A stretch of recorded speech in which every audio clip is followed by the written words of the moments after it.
You are listening to the podcast To Be Single or Not to Be by Shanna Montana, a podcast where we talk about the single life, dating, and relationships so you can make a decision at the end of each episode to be single or not to be. All right, so for today's topic, we're going to get right to the money. I ain't going half on shit unless there are extenuating circumstances that would cause me to have to do so. And I hope, plead, and pray that I'm never in an extenuating circumstances kind of situation, because I've been there, done that, got the t-shirt, and I'm for damn sure I'm not signing up to do it again. Because I truly feel that when it comes to the finances in the home, when you are going to enter my home or enter my space, you must add value. You must enhance the situation that I already have going on. And if I'm able to pay my bills full time by myself, if I'm able to treat myself, if I'm able to travel, do whatever it is I want to do with my money, if I'm going to allow a whole human into my space, it's no way that I'm going to allow them to subtract from what I already have going on. Now, remember, there are things that are more essential to a relationship than finances, but what we're talking about today is the money. And when it comes down to the money, I just really feel like, it was a meme that was going on about, as a woman, if a woman can pay $2,000 worth of bills by herself, what she need a man for? I'm well aware that we need men for a lot of things, mentally, physically, emotionally, sexually. It's a whole lot that goes into why we need a man. But primarily right now, where I am at the space in my life, I need you to know that if you coming through these doors, you have to be bringing a bag with you. And when you leave, you're not taking one of mine. So the other part of that is going to be, I really think that I've experienced the good, the bad, and the ugly when it comes to finances, just from my own experience and just trying to be transparent with you guys. And I really want to be able to share what I went through so that hopefully nobody else has to go through it again, because I've been with the good where the man had, he was the one bringing in the bag and his money. No, my money was my money and his money was bill money. And so it's like, that was a great situation. I don't know if it was right, wrong, or indifferent. I was in my early 20s. We're going to leave that where it was, but it worked out at the time. So moving forward, when it comes to the bad and the ugly, I would say in the past 5 years, I've had the experience of being with somebody that I thought we were going to go 50-50, but at the end of it, it turned out we were going 60-40, 70-30, 100 nothing, but yet he was still living his best life. So it's really upsetting if you are in a situation where you're supposed to be going 50-50, but you show up at home and he may be gone. He's off kicking it with his friends, taking flights, taking trips. And while you're able to do the same thing, you're like, I have to make sacrifices and you don't. So that is where I draw a line in the sand and say where I am right now as a single woman may be different from where I am once a man comes into my life to show me something new, show me something different. And I may be even speaking from a traumatic place, but this is where I am right now. So that leads me to say I had to bring in some ladies to give some perspective on this topic, because it is a hot one. And it's one that we all have differing opinions on, but I think at the end of the day, it can help us all in our quest of being single or not. So starting out, we have the first guest is going to be Miss Cara. Hey. Next, we have Miss Crystal. Mic check, 1 2 1 2. What you gonna do? And we have Miss Janae. Hello. All right, so it's going to lead us right to the subject. Ladies, do you feel that a man should have to handle the bulk of the expenses, or should you be splitting it? This is Cara. I would definitely say in my relationship with me and my husband, we first started out when we were dating, and we moved in together. We did the roommate thing. Mm-hmm. So we split certain bills, like he paid the rent and he paid, all the big bulk items, and I paid the smaller things. Mm-hmm. But the only issue was we were in the same income bracket. Okay. And it just did not work. He was steady picking up extra shifts. We weren't spending time together because he still wanted to do those things and provide for me and provide a level of entertainment. And every man wanted, woo their girl. Right. And once we got engaged, the first thing that we did, the first thing my parents gave us was Dave Ramsey. Okay. They were like, y'all want to build a life together? Here you go. Let us give y'all some tools. And if y'all have not heard of Dave Ramsey, feel free to Google him, but he's known for his financial piece and he changes lives. Yes. So we just started really sitting down and having a discussion about money. Mm-hmm. And what we decided to do for us that worked out a lot better was to combine our money. All the money comes into the house. Okay. And we pay ourselves, we pay savings, and our bills, everything is taken care of from the house money. Okay. When I say it changed the dynamics of our relationship, we never fight about money. Okay. We can fight about a lot of other shit, but we never fight about money because it provided a sense of financial security. I always know what's coming in the house. I see paycheck stubs. Right. We discuss money frequently. We're not scared of it. And that's something great we're going to talk about later. Now, tell me, how I know you guys got Dave Ramsey, but how soon was it before you guys really started digging into the money conversation? Did you wait until right before you moved in? Was it like a third date thing? How soon was money on the table? Because a lot of people, like you said, are really afraid to have the conversation. And I feel like as I do this podcast, I am really teaching myself about having those conversations earlier, because in all of my years of dating and being in relationships, I've never talked about it. Even with the person people that I've agreed to move in with, I never sat down and found out how much they made. I never sat down and talk about how they handle money. We just moved in and hoped that we would figure it out. And as you can see, it did not work out. So how did you guys go with addressing, talking about money? Well, he proposed. He proposed. Had y'all talked about it before the proposal? We talked about bills. Okay. But we did not talk about so let's talk about your credit. Okay. Or let's talk about, money, how much do you make and all this other stuff. Okay. He proposed, and it literally, my parents gave us that same week. And the next week we pull credit. We start talking about things because we're grown. We ain't no 20-something, right. Blessed, fortunate, Yeah, somebody's gonna have to pay for our own wedding. Pay for your own. Yeah, that's so what pay for our own wedding. That's a blessing though that you had parents that passed you that information. Yeah, so they were setting you up for success. Well, I ain't calling her a gold digger or nothing. Come on now.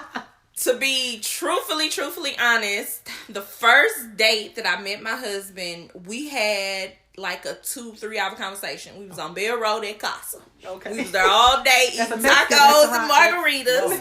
But we had the conversation of, what are you looking for?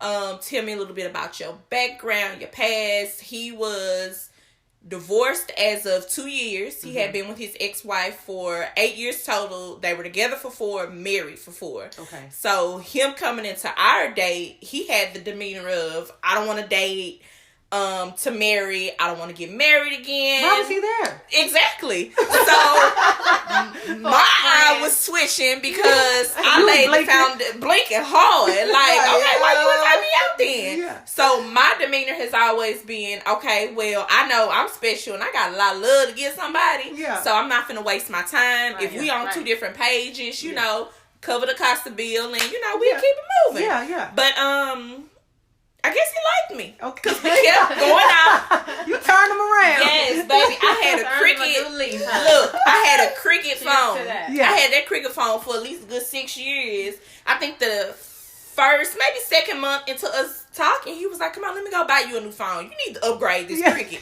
I don't know if there was a cool point for him, to get my full attention, but he bought me a phone. Yeah. And so, we casually dated. We go out. He spent his little money occasionally. I like the treat. Baby, put your wallet up. I got these tacos this time, And then eventually he moved in. He moved in maybe 7 months into us dating. Okay. But he lived in Clarksville. Okay. He worked in Davidson County and I lived in Rutherford County. So at this point, had you guys had to talk about money? We had not had to talk about money, but we had to talk about just my expectations for dating. Okay. And so when he moved in, well, it wasn't even a move in. He spent all of his time there. And I was like, this don't make sense for you to be all the way in Clarksville and to be driving back and forth. And at the time, the home that I was in was a home that I purchased for me. Mm-hmm. The mortgage was comfortable. The bills was comfortable. Right. So with him coming, I wanted his company. Right. But at the time, I was still covering the bills. Right. However, when he started spending more time there, he started just sliding a little money towards the bills. And that says something about his character. Because I just say with a nigga that ain't spent a damn thing. So that slide made it easy to say, well, come on, spend a little bit more time, because that little slide benefited my bills. Yeah. And then eventually when he moved in, that check became mine. Yeah. Well, you say his whole check? His whole check became my check. How did that happen? I can't, let me think. Teach us your way. What's the tricks? I just feel like he just started paying the bills and helping. Yeah. He would work his little part-time job. So he moved in maybe around 6 or 7 months, but I was in that ear. I ain't gonna be dating you forever. He proposed within 9 months. Okay. And then we started having a conversation about finances. Okay, what you gonna contribute, what I'm gonna do. We went into a premarital counseling class, and they also talked about finances, and I think that was that was an opening for the whole dynamic of, because I feel like, okay, when we get married, we gonna be one. Yeah. I had an aunt, true story. She was married to her husband. They had their little indifferences. And he bought his side girl a whole nother house, got it built from the ground up. So in my mind, I'm thinking like, how you with somebody and you all know that he got this whole other house he building? The tricks people pull. The tricks people pull. Man, what, 2 hands? Yeah. So that was something I was like, I'll never be with somebody and not know what they got going on. So we pulled credit, and I had already knew he was divorced. So my questions made sense, and it could have just, been my level of common sense. Being a social worker, being a counselor. Right. I ask questions. I get down to the shit. Like, why you leave your wife? Why y'all didn't work out? Hey, well, what you get stuck with? You got any bills? What your credit look like? Crime scene investigation. Yes. I was an investigator too. I was an investigator for the state. Speaking to the mic, bro. Speaking to the mic. Speaking to the mic. So I don't know. It was easy for us. But I feel like it was easy for you too, because your husband, like, when he came in, he started paying bills already. He wasn't just sitting around laying around. He was raised that way. Exactly. So that comes to one of my first questions I ask people: who raised you? Who raised you? Come on. But people like, look and laugh. But people look and laugh. Who raised you? A nigga. Yeah. But you want to know honestly, exactly who raised you? Did you have parents, grandparents in the streets? Exactly. The wolves? Who raised you? This big part, like we touched on earlier. A lot of people are afraid to talk about money, and you can't be. So, but the thing is, Shayna, money is a heated conversation for people all the time. To have. All the time. It brings out the worst in people. It brings out the worst, and it's also like the second leading cause of divorce and marriages. Yep. When people talk about like financial security, women, we have to really be transparent in what that means. Yep. To me, I don't just need you to pay my bills. I need to see the whole picture of your finances. Yeah. So, like you said, what do you owe? Who do you owe? How do you budget? What do you do with your money? What do you spend it on? The scariest things are when you become complacent with like, he buys me bags, or he takes me on trips. Yep. And you don't know, baby, he only spending a third of his income on you. He write me a check for his half of the ring. Yeah. Where the money going? When you see the whole spectrum and you say, oh, okay, these trips are nice and I appreciate the bags, but I see that we have a whole lot of money left on the table. Are we going to invest? What are our goals? What are our dreams? Yeah. I need to be financially secure in knowing that every dollar that we both make is accounted for, and it has a name. Yep. And what you said also about the money, you say you're writing a check for half the rent. What are you doing with the rest of the money? And I think also sometimes people tend to think, well, we not married, it don't matter. If you have made a decision to move in with somebody, or you're spending a lot of time with them, and you are in my house soaking up my light, soaking up my water that much, and my time, then we need to be having these kinds of conversations even before you say I do. So I think it was awesome that you were able to, once he proposed, that you all leapt right into it. You didn't wait until the marriage, and then prior to you guys you said once you all had the marriage counseling, but you were asking questions up front. And he showed you, but your husband also showed you. And I think that see, for me, I'm a super independent woman. It's still my struggle to this day. Right. Like you say, want my own shit, all that stuff. That's important to me. Yeah. Initially, I'm like, I'm not getting into this thing for you to buy me shit. Right. Because my mama told me, ain't nothing free. Yeah. Not at all. He give you something, he's gonna want something. Yeah. And I was in no position to want to give anybody a damn thing. Right. So I'm like, thank you for the meals, but that's it. Yeah. We went on several dates, and I never asked for anything. Yeah. I didn't want anything. I just wanted to learn him as a person. Right. Because I had D-boys and all of that shit. Yeah. I mean, that's nice, but what else? Temporarily. Right. Yeah. What How else far are is you it gonna bringing? go? Right. You know what I'm saying? So for me, it was important. Like once we got engaged, like, can I build with you? Yeah.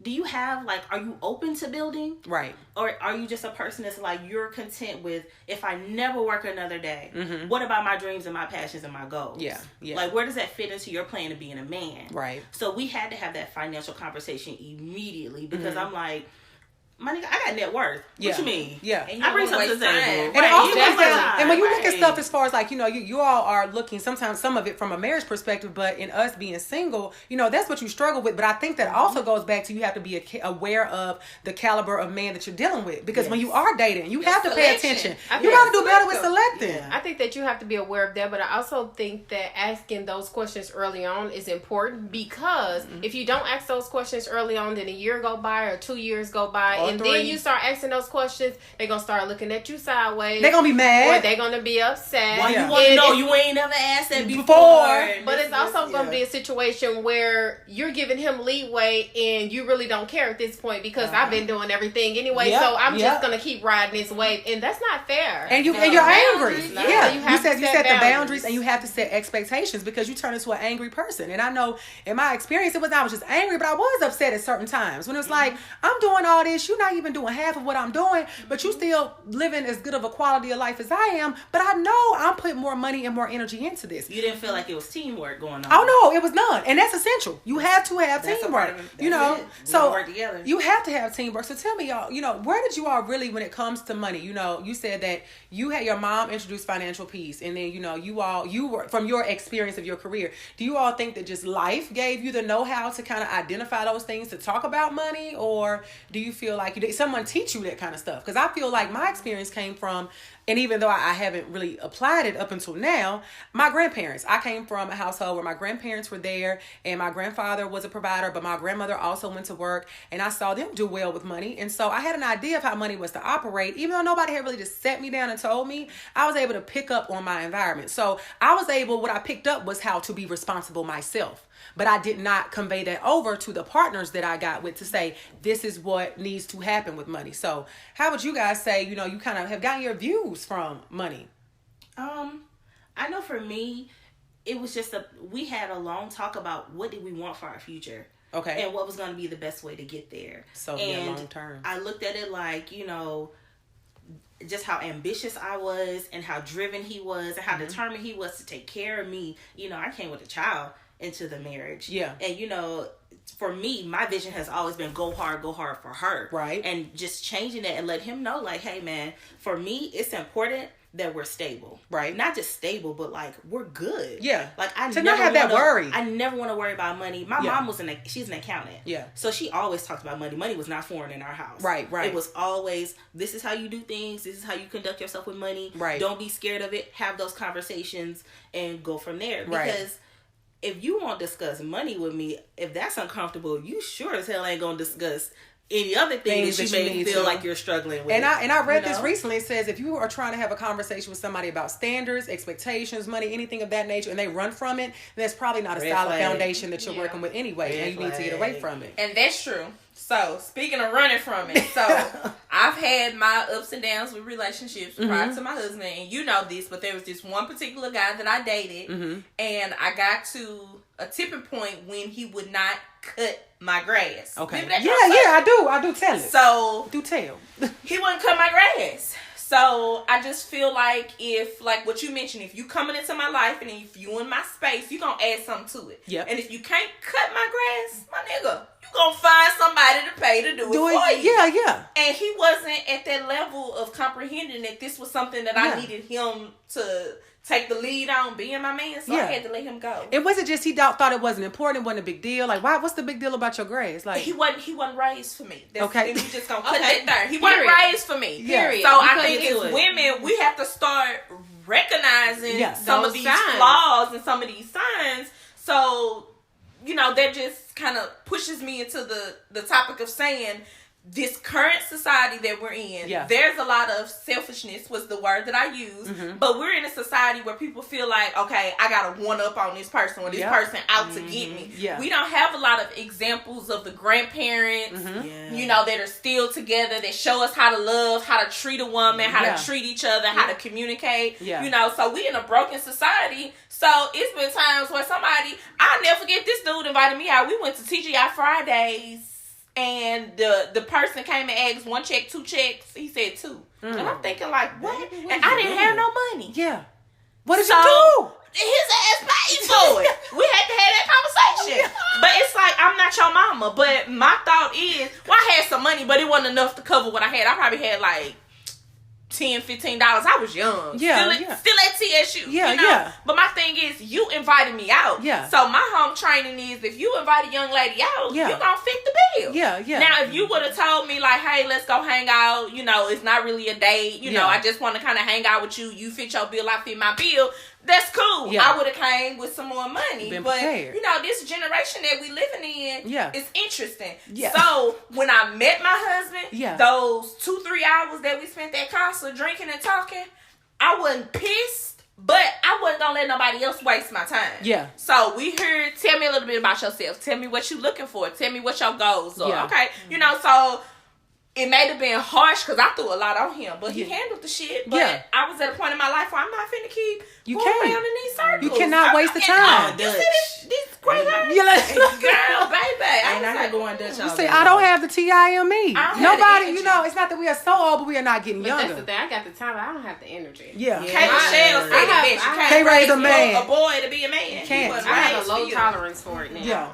I have and you were what, 29? Yes. So that's good that your tolerance has gotten lower at 29. I wish mine was where yours was at 29. I might not have had some of the same experiences that I've had. Because you go through those things and you see them and you feel them, and unfortunately sometimes we go through them over and over unnecessarily. But I think it's kind of like, not that it's an addiction of any sort, but it's what they say, you reach your breaking point. We're like, I am not doing this anymore with anybody. And it's like, even if you get in a relationship and it was not to work out, I would feel at peace knowing that I had vetted this person, if you want to call it that. I had taken them through whatever my standards and requirements were to have a full understanding of who they were. And if it didn't work out, great. But many times in my situation, I've gone through the stuff, it didn't work out, I reflect, and I got a list of 88 things that you ain't asked none of them damn questions, you know. So it's like the situation where also you can give everybody else the right advice, but you cannot give it yourself. So, you know, that's another interesting topic when we talk about the money and the standards in this generation, because we are so driven by what people see, what people are doing with social media.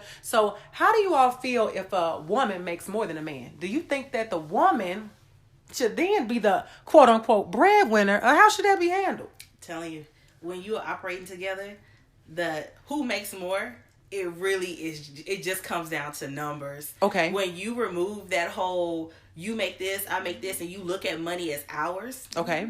Everything that comes into that house, this is our money. Okay. So it makes it easier to celebrate each other. That's true. But you have to set that up ahead of time, because if not, you turn into a tug of war. But when you're single and you coming in a situation where, for me, I'm making more than you, that's an issue. First of all, address that immediately. But I probably wouldn't even put myself in that situation, because it messes with a man's ego when a woman makes more than him too. I feel like it does. I probably wouldn't even put myself in a situation like that, you know. But that goes to meet people who are on your level and not settling for anything that less comes than along what it is, because they gave him time. So for me, I'm probably at a point where I'm not going to. But it's hard to say. Let's just say, what if, say you were in med school or something like that, and you were a student, and at the time, the person that was in your life, he was making more money, but then once you got out of med school, then you began to make more money.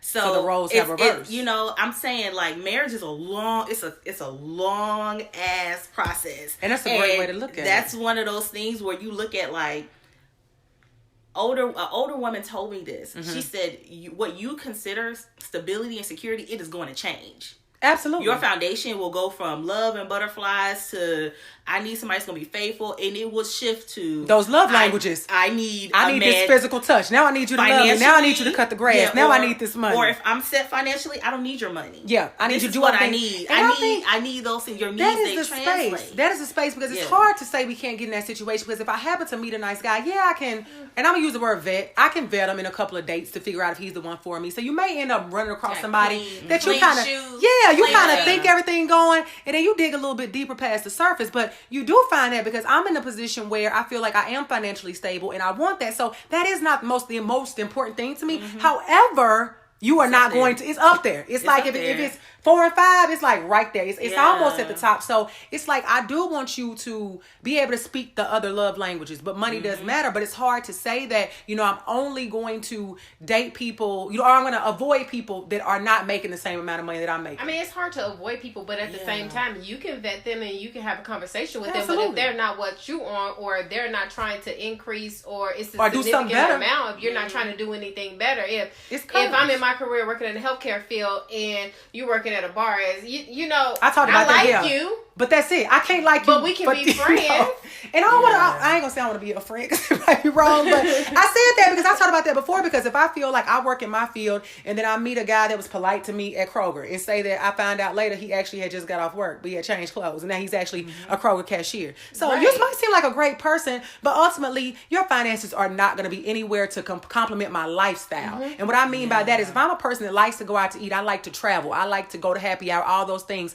I literally, and someone told me this was rude, but I asked the man before, do you feel like you can afford to date me? And his answer was yes. And I don't know if that was an honest answer, but I really felt like I had to ask that question because I wasn't being pleased in the areas that I wanted to. And so now it's like, you have to look at those things. I don't think that's about being a gold digger. I don't think that's about asking for something selfishly. I think that's about, if I have a certain lifestyle that I've been living for these 30 plus years and I want to integrate somebody into it, I want somebody who can do those same things. If they're not looking at me, when I say, one of my favorite restaurants, I'm so basic, is Cheesecake Factory. If we go to Cheesecake Factory and you like, well, we can't go to Applebee's 2 for $20, and then you got a coupon, so like I had one of my friends just talking about this guy she was dating, and he used to, he kept trying to use Groupon coupons, and she was like, I probably wouldn't have a problem with that if we was together because we would be on the same page. Yeah, she was like, but no, she was like, I wasn't vibing with that. And I think that sometimes on coupon. Yeah, and that's the thing. Some people I have seen to be frugal for his future. I can't get I'm with it. I'm stand for the fellas. No, I'm a stand no to the Groupon off rip. Off rip, you can't.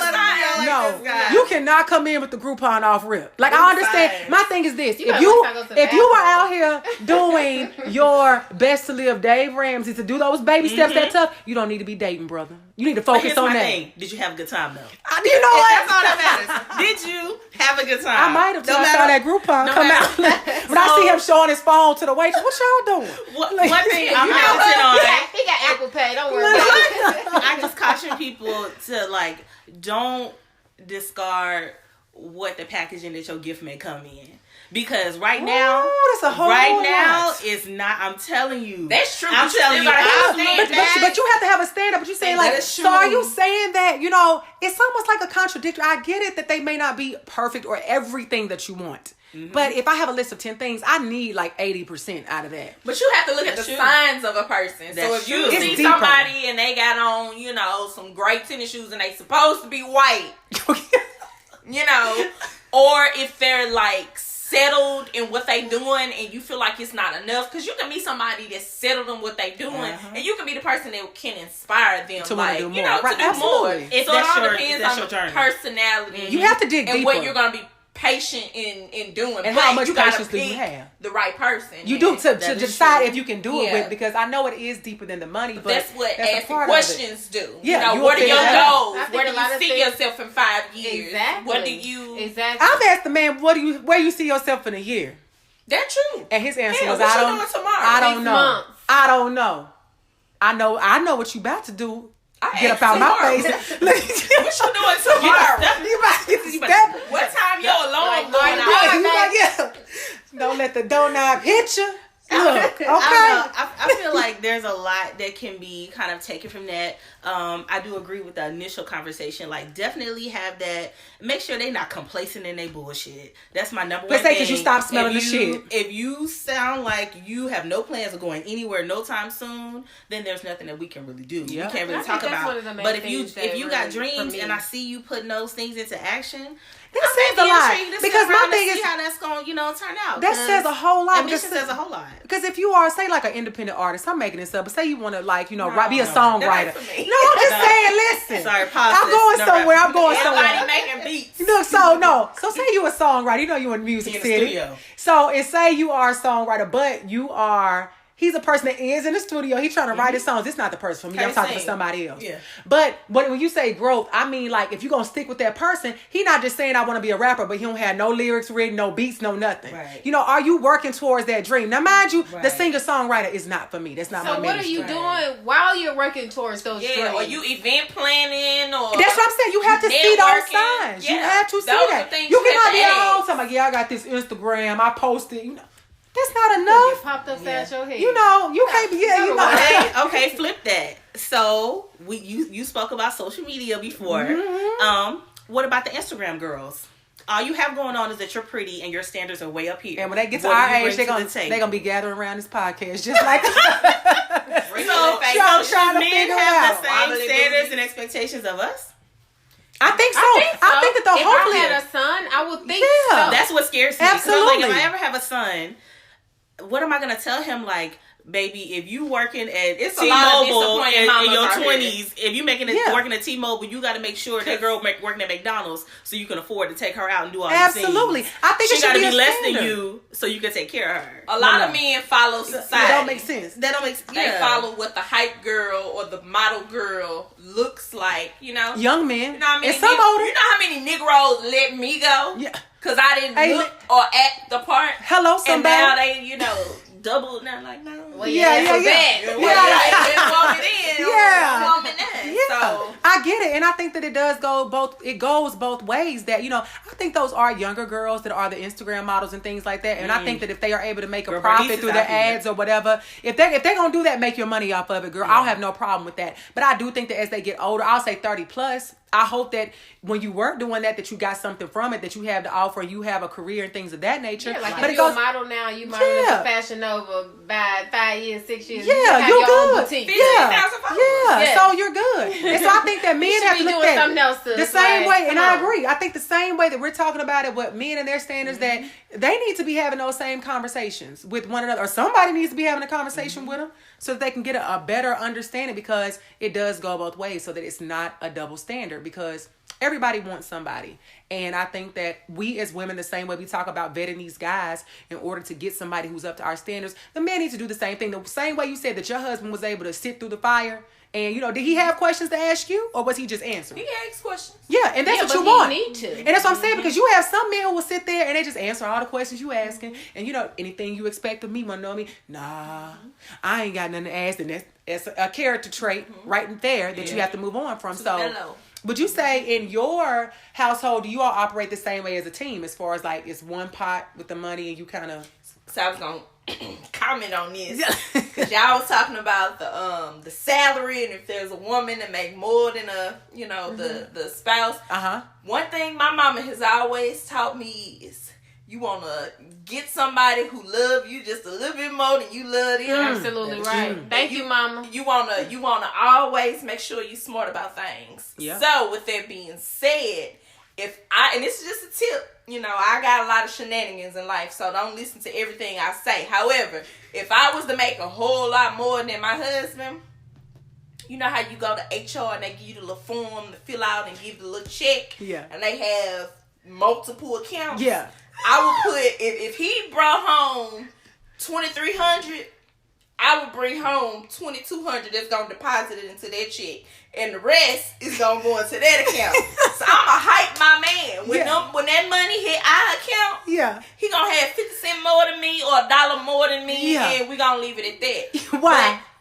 It just, you know, my mama. Their ego. Yeah. Yeah. You know, if it keeps the peace, that's it keeps the ego. him. That is the ego. Yeah. That's the ego. Yeah. But as far as the pot, we have our main account, which his main job, including the overtime, goes in there. And my job income goes in there. Now, he has a part-time job, and he has an account that money goes into. And then I have another account that my extra spending, girls' night out, or whatever I want to do, money goes into. Yeah. So my name is on this account, that account, and this account. Yeah. his name is on this account and this account. So it's like y'all have separate but equal, and I'm sure you all have the same thing. So if anything happen, I got this account. Yeah. My mama taught me that. Yeah. You can't put all your eggs in one basket. Same thing. We have 6 accounts. All the money comes into the shared joint and checking. Yeah. From there, we pay ourselves. We split. We get whatever allowance or whatever amount we designated to cover for that month that we're going to have for our personal spending. That goes into our separate accounts. I have my own checking and savings. He has his own. And from there, whatever you want to do, that's your blow money. You want to go buy 3 pairs of J's, have at it. Yeah. You have access to his blow money? No. I don't need it because we get the same amount of money. But what's the difference? What if he's stacking up that money or saving that money and doing something with it and you don't know where it's going? What am I? I mean, what if it's trust. Financial trust. To me, I feel like I don't need access to his money. Right. But if I wanted it, he would give it to me. Okay. That makes sense. So it's like, and that's fair. It's not a need for me to be like, well, what are you doing with your I money? tweet you. What do you What you think about that? I need access to that account. Bro. Yeah. So you would want him to have access to your money too? Like To your see personal it. spending money? Why not? I want access to all the accounts. I mean, there's accounts. See it all. And I trust know him. it's I've all never right. had to look at his extra accounts. But But if I get curious one day, if I'm watching something and the receipt fall and I start blinking, I'm gonna be able to get online or to walk in and get my ID and say I need a printout of the last 30 days from this account. I mean, you can always get that. Like, Online. trusting your relationship, just ask. But I And guess if he it's still says a no, woman. then you like, this is a Woman's problem. curiosity or intuition or something. I think I would want that access, but I don't know. I don't want to believe ask. I just want to do it. To want to do, I ain't gotta even I have a got conversation. email. I got his So email extra. code, Facebook I just be code. wanna do I just shit wanna look. I go sometimes. through his phone looking at shit, but I don't want him to know that I look at it. And it ain't that I don't trust him. Don't listen to this, bro. No, it ain't that I don't trust him, but I just want to slide in, the DM and see what's popping and then slide out. And do he know I do it? I don't know, but I don't care. But I don't want to just go to him and be like, baby, let me see your phone. Yeah. I do the shit when in the shower. Oh, This conversation. Okay. But he don't do nothing. He ain't got no friends. He don't go nowhere. Like, his life's so vague. But he got an ex-wife. That's really interesting. And That's enough entertainment. Look, you know about this ex-wife. So most she's of enough the stuff entertainment. I look at be conversations that they having, and it's not because I feel like something going on. She's very disrespectful, and she says a lot of like just bogus stuff about him and me. So sometimes I just get an update just to see what's going on. I move on. Yeah. Cause she's spicy. Absolutely. for me, I don't. Creole season. I just feel like I don't need that. Like, I don't need Yeah. all that. Because if there's anything I've ever asked for, You got it. He goes above and beyond to make sure I have it. to make sure you get so the it's like, request it's no answered. reason for me to question, like, what you Right. doing with your money? And he's real, but my husband's real open. He's real open. He'll be like, hey, babe, so I'm gonna need a little advance for Yeah, this. like- Do a little something. I'm like, okay, Okay. that's fine. Yeah. Because we discuss our budget is like on a spreadsheet on the home computer. Yeah, it's updated. teamwork. It's no secrets Daily, about it. updated on it. I love it. I love it. And I see all his money. It's goddamn stacked in the corner on fucking shoes. I mean, And I should add, we're with Regions Bank, and I have the app. Every time something is swiped or Oh yeah, you spent, get an alert. I get an alert. So that's full awareness right there. So- That's on his account too, his personal account.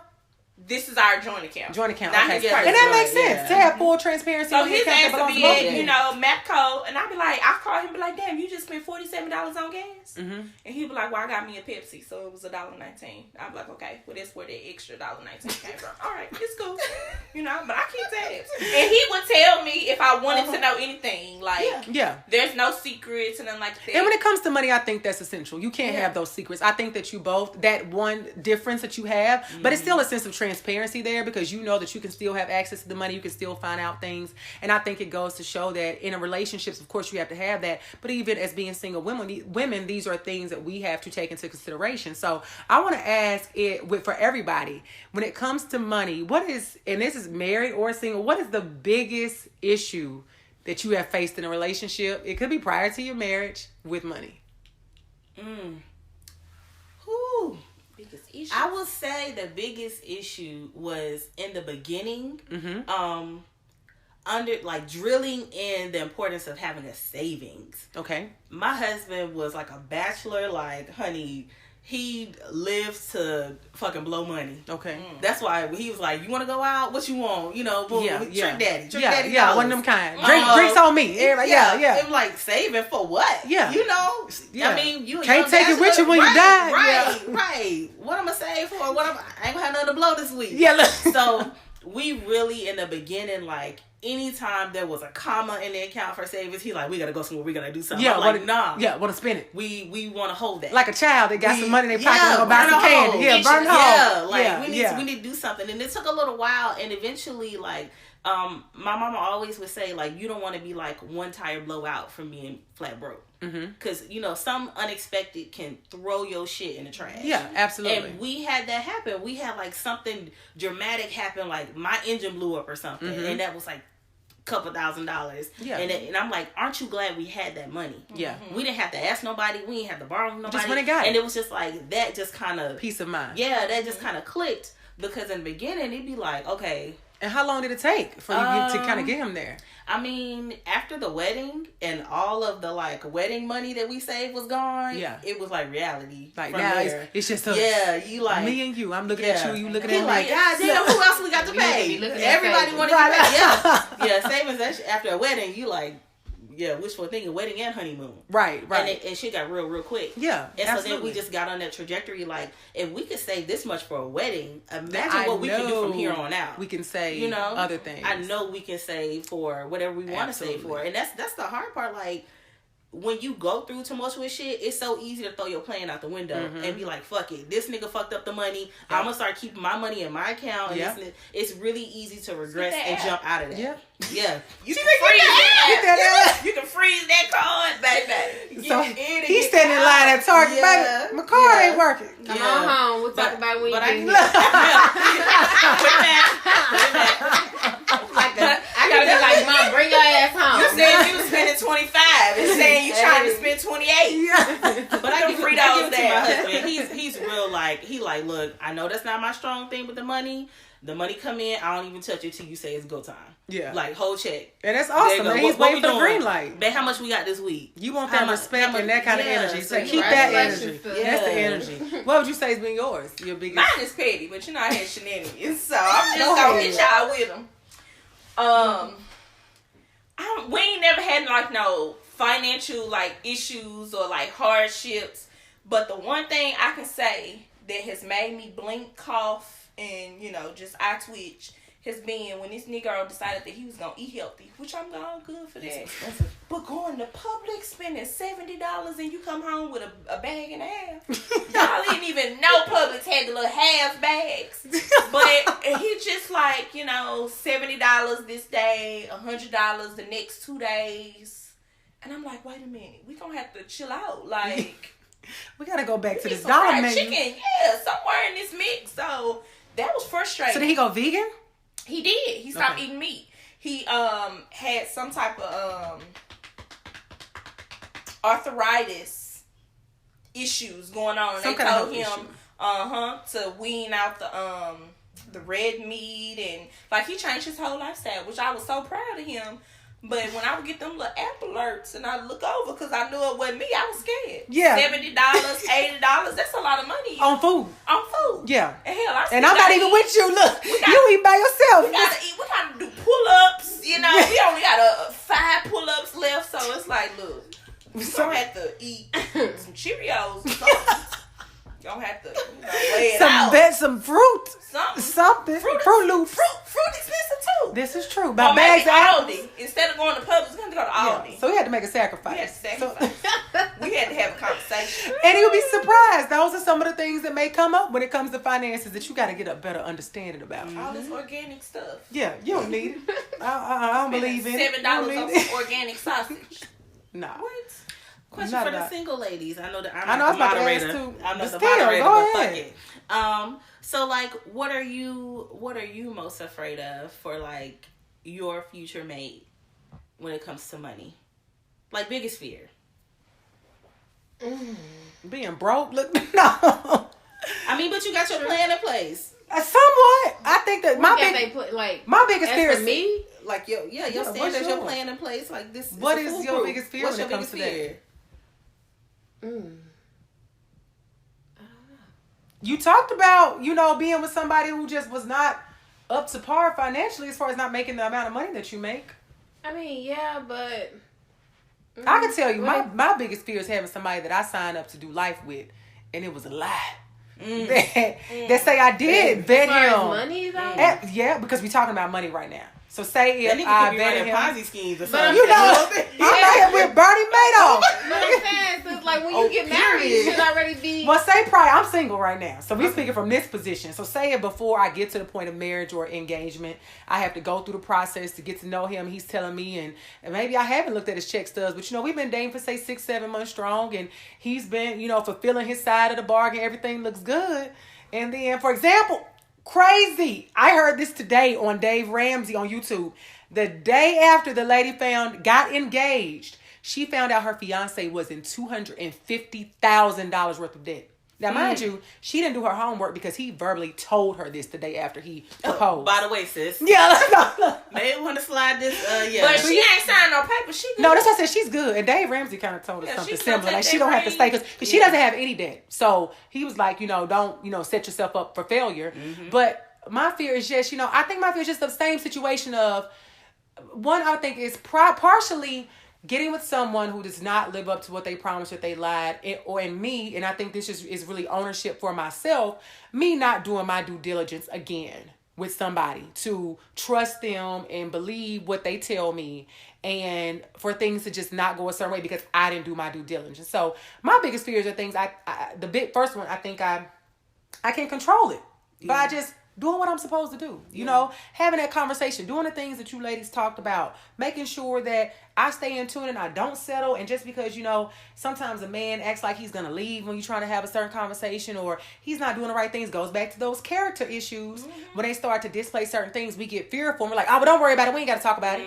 And it's like, yes, we do. Or if you got on white socks and you like, I can change all that. And it's like, no. Like Michael Jackson. Yeah, like Mark. It's talking about them white socks and you change all that.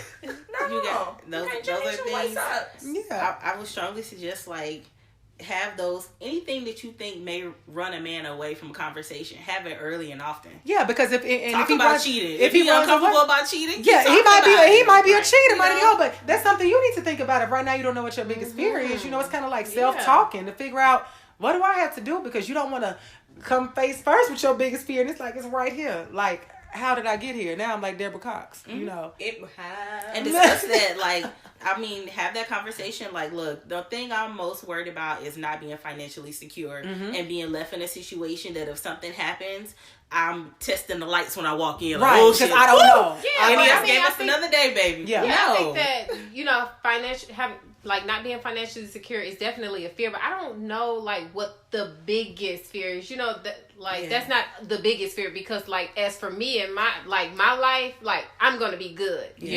Like I'm gonna always have me before anybody have me. I'm gonna have me. So I don't think that that's the biggest fear, because I know that I know how to budget, or I know that I was passed down tools to do this, or I got that honest from my environment that I grew up in. Right. So I don't think that that's the biggest fear. That's deep. That's really something to think about. I think that one of the probably up there as the biggest, it's not the biggest, is just settling. But I wouldn't let myself go back there because I have settled before. Right. And shit turned into turmoil. But I don't think that's the biggest fear, because I've experienced that. I don't want to go back there. Yeah. Settling. Yeah, I'm not gonna settle. That's not. No. Yeah. I can't. This makes me think about cars. So if we was to go to a used car lot, we gonna talk these people ear off. We gonna look under the hood. We gonna test drive it. We gonna ask for that Carfax. Yeah. We gonna do our research. We gonna get online. But we don't do that when we meet people. We don't, and we'll walk away at that car if we can't get everything that we want. Standards. But we meet people and expectations, and we have a list of 10 things. Yeah. But you know what? If you're not in a position where you feel like you can really get what you want, sometimes you'll be like, let me get what I can afford. And so it's so important to do the work on you to make sure you're in that position to where you're not just getting what you can afford, and you're asking for something that you want and you desire and you have earned. And that's why I feel like a lot of times, like if we speak it on cars, a lot of times like you'll be like, I need this right now. Yeah. Like, and with people, you can't do that. This is workout, and I need it right now. I need this to get me through. You know? I don't plan on keeping this forever. This is my for right now. That's what I was gonna say. Exactly. Most of the time, if you get something that you can afford, if it's right now, you still have goals and expectations of what you really want and what you're going to get eventually. Absolutely. So and I think if it's a human. But right now, I mean, we can't do it right now, but I feel like right now, if I have worked hard to be in a position where I am in every aspect, I want a person to come to me as whole as I am. And I feel like when we talk about people who say women that feel like, oh, I want this kind of man, or men who look like, they built like a hot water heater, but they want somebody to look like J-Lo. So I feel like if I'm an attractive woman, I've earned an attractive man. I feel like if my finances are right, I've earned a man at least at my same level. I'm not saying you have to make $100,000 more than me. I feel like if I'm working on my, mental and emotional growth, I want you working on your growth as well. So what I'm asking for is not even someone to say, I need for you to come in and, be up there making LeBron James money. I need for you to come and make, this 9 to 5. We go corporate America money and all those things that come with it. So I love that analogy and that comparison with cars, because we do want certain things. We do want them right now. And I even feel like right now, it's not too many cars I can't walk in a dealership. I can't go buy a Bentley. But it's a lot of cars I can go and say, I want this, and I can get it right now because I've got my credit and money where I need it to be. So it's like it's the same thing. And it comes down to that because I have worked hard to get here like you all have. It's like, I want somebody who's working just as hard and they on the other side, basically like this is an invisible wall. And they fighting to get to me like I'm fighting to get to them. So that when we get to that wall, we able to, bump fists and be like, oh, we good. Like, I've been looking for you. Yeah, where you been? Look, don't blame you, baby. Right, that's hard. So that brings us to our next segment will be the resolution, and we'll be right back.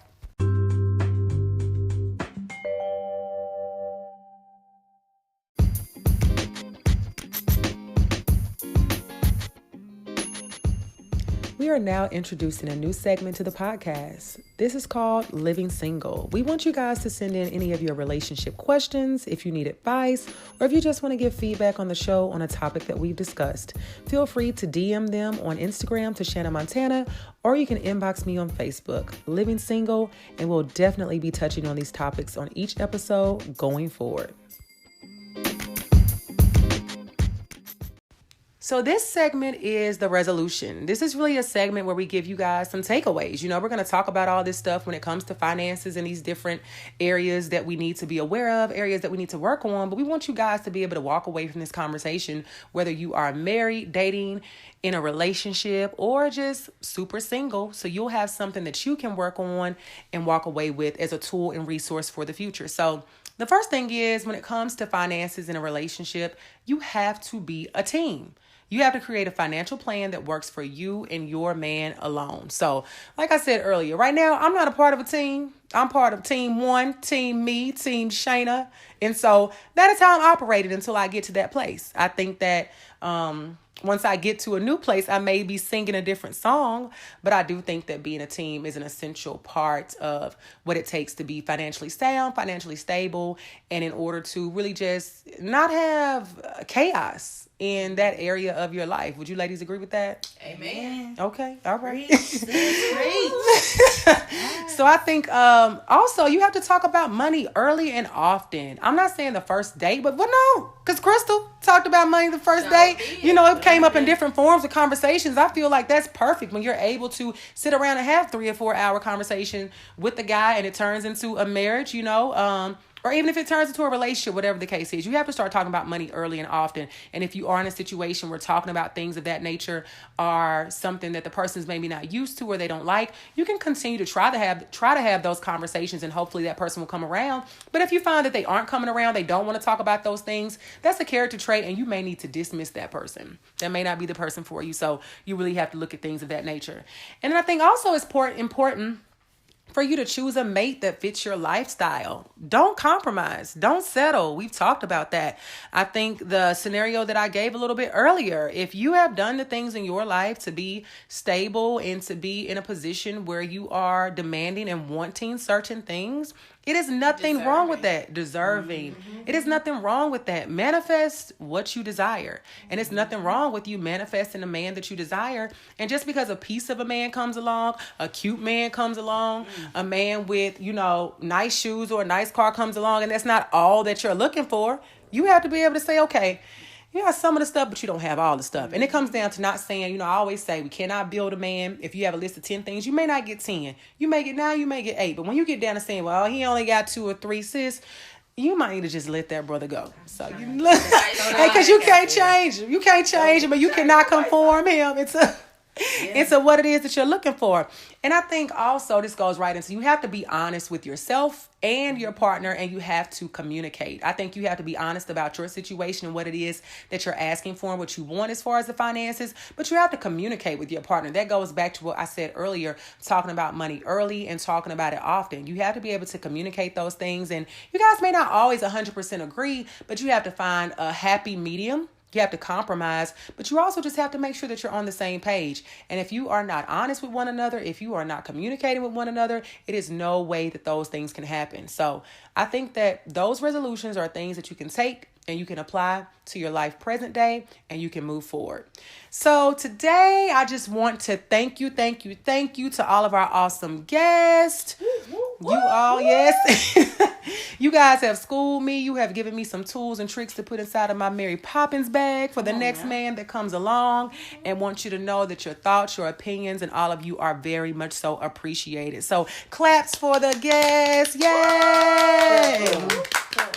So be sure to like, favorite, or subscribe to the podcast and leave reviews wherever you can. We are now on Spotify. We are on Apple's podcast on iTunes, and we are on Google Podcasts for Android users, and pretty much on any other podcast platform out there. So make sure that you do subscribe, you like, and you tune in. But we'll be right back with the Montana Minute in just one moment.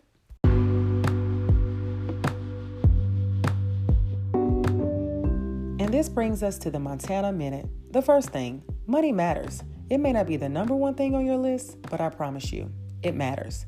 The next thing, if you have money issues yourself, meaning you need to get your credit together, your budget together, or even get your money together, make sure you do so before you enter the dating field so you can be prepared when Mr. or Mrs. Right comes along. And the last thing, don't go so dumb for love. You know what you're looking for, so be patient and wait for it. It is my hope that this information can help you in making the decision to be single or not to be. Until next time, signing off. Bye.